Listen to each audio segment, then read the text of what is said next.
Hello and welcome to episode 58, How to Create a Killer Email Subject Line. Welcome to the PR Playbook Podcast, the only podcast giving you actionable skills and advice you need to execute a strategic PR program. Warning: what you hear next may lead to brand awareness and increased sales and customer exposure. Now here's your host, Ranjini Joshua.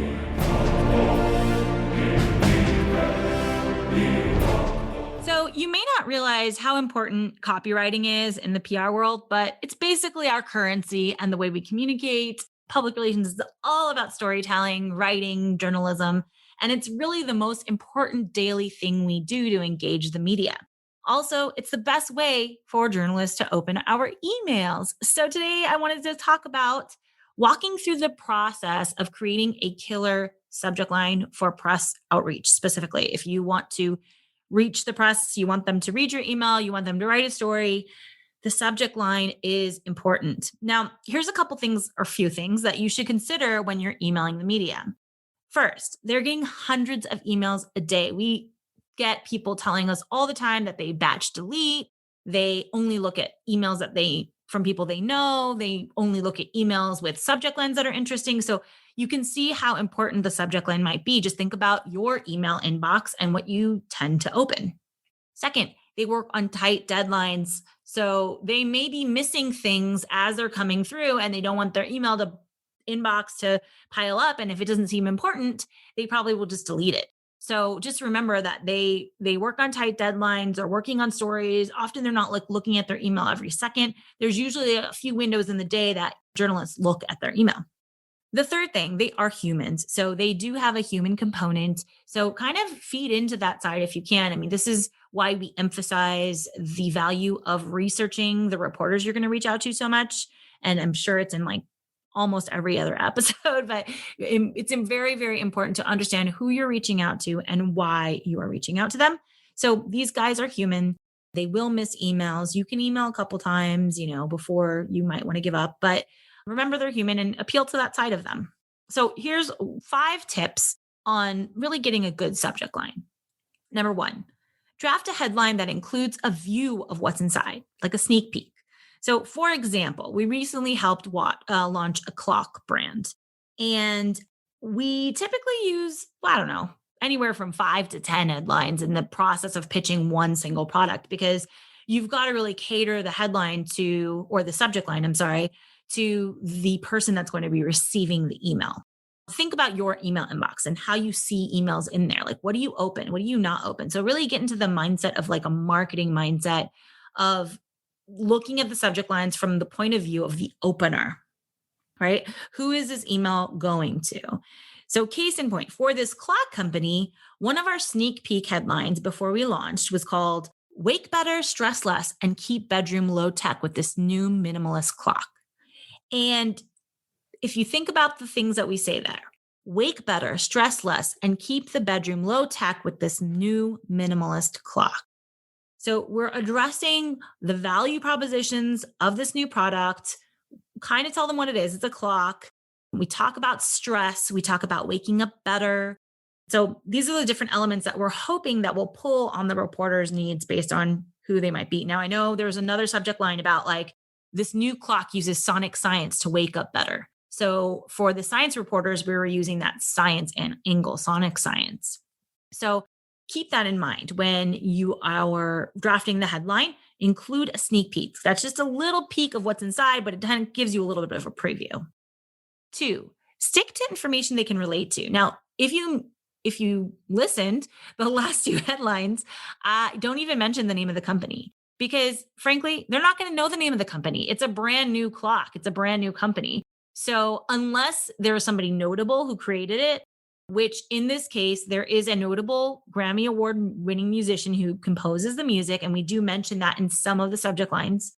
But unless the people will recognize the brand like Rolex or, I can't even think of any other watches right now or clocks, Timex, Rolex, anything or like that, unless it's notable and memorable or brand awareness is there, There's no really point in putting the name of the company in the subject line. And I know that sounds really weird, but this is not the article. This is just an email to the media reporter to get them to learn about the company.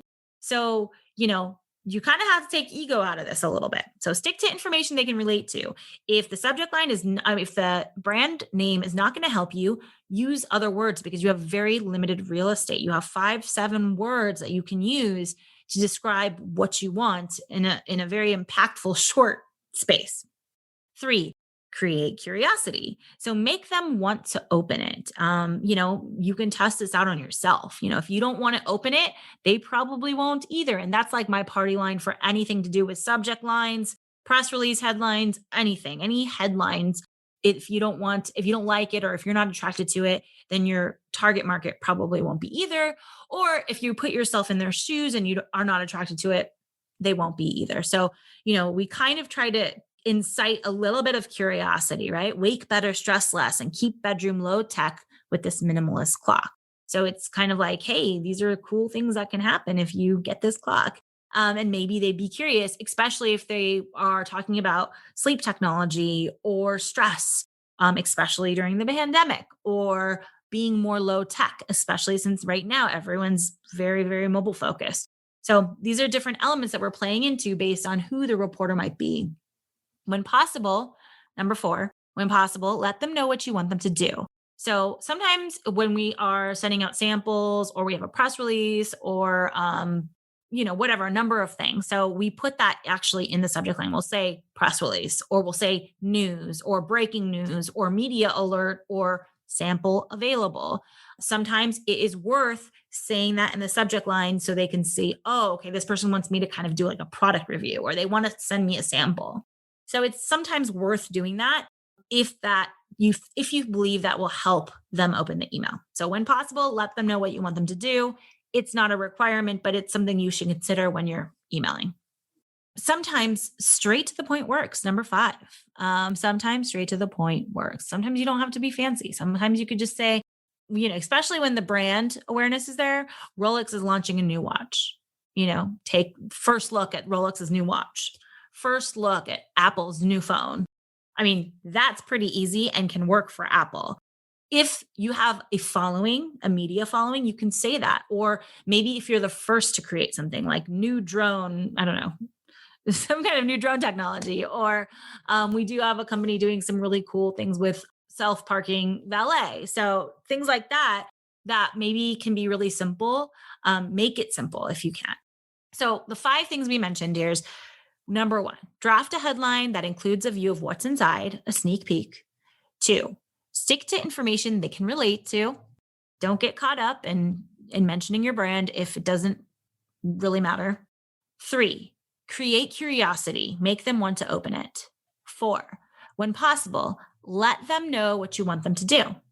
5, sometimes straight to the point works. Now, you should make and test out many, many headlines. I encourage the more headlines, the better, 5 to 10, 10 to 15. Buzzworthy. I know I read an article on BuzzFeed that said that they generate like 20 headlines for each article and pick the one that has like the most clickbaity quality. So you don't want to be clickbaity because then the media will definitely get upset if you're saying something that isn't true. But if you can be clickbaity and say something that's true, then that's definitely worth it. So create, I would say 5 to 10 headlines and pick the one that you want to open the most. Send them to yourself, send them to your marketing team or your colleagues. And if they want to open it, then that's the winning one. I mean, that's what A/B testing is all about. That's the same with email marketing. It's that same kind of concept. So don't be afraid to test out and take the time to test out 5 to 10 headlines or subject emails, because it will definitely be worth it if they open that email for you and they respond to you and you get an interview. All that time that you invest, I mean, it's just maybe an extra 10 to 15 minutes that you invest creating these subject lines will definitely help you out. Thank you for listening to the PR Playbook podcast. Unfortunately, most PR people don't have the time to do PR for themselves. So we would greatly appreciate you subscribing to the podcast, leaving a review, and more than that, sharing with your friends. For more free PR resources, you can visit www.thesilvertelegram.com under our resources tab. We also have launched PR courses to give you the information you need to get your PR and communications programs up and running before you hire an agency. Let us know the information that you've been searching for. We can simply use any of your questions for podcast episodes. So please send your questions, comments, and guest suggestions to podcast@thesilvertelegram.com. Thank you so much for your support. We love providing you with useful and actionable PR tips. And as always, be well, stay safe, and we'll see you next time.